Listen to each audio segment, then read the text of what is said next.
PNTL pronto assegura movimento Serani Católica, o município mais Ihadili. Quinta-feira, Ministro do Interior Francisco da Costa ratou assunto para jornalista Sira e a farol dili foi no encontro com o vice-primeiro-ministro, o representante Vaticano de Timor-Leste, inclui Dom Virgílio Cardeal e a Salão Farol. Ministro do Interior Nehateteng encontro hoje colhia com a apresentação de segurança para visita sua santidade, Papa Francisco Niang mai Timor-Leste.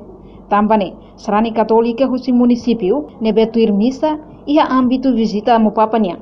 Parte de segurança Liliu PNTL se assegura movimento Sira, o município mai dili, tofila fali para município Ida. Preparações rumah com a segurança, depois vamos apresentar detalhes também. O ministro estatal se explica bem com os assuntos, né? Estamos preparados lá. Segurança é penting, makanya kata kami ba misa, calma, o contente makanya. Por situação segurança niamos segurança como questão mas ba segurança ne ami dia ne kami preparado lá.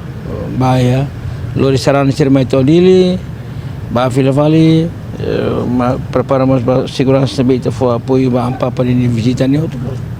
Deve ser mobiliza forças da polícia, se apoio se forças de defesa e serviço da inteligência, mas se for apoio macas para kita bela halau serviço não halau dia.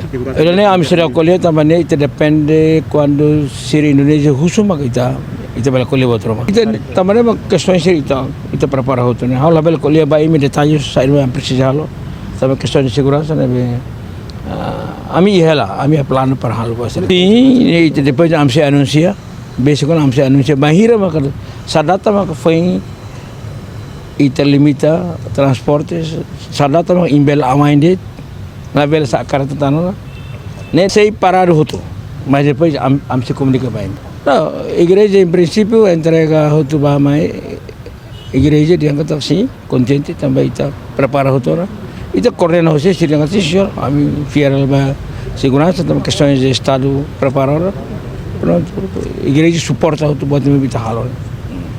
Nebe preparado se lawan. Reportagem Melania Conceição, Televisão Timor Post.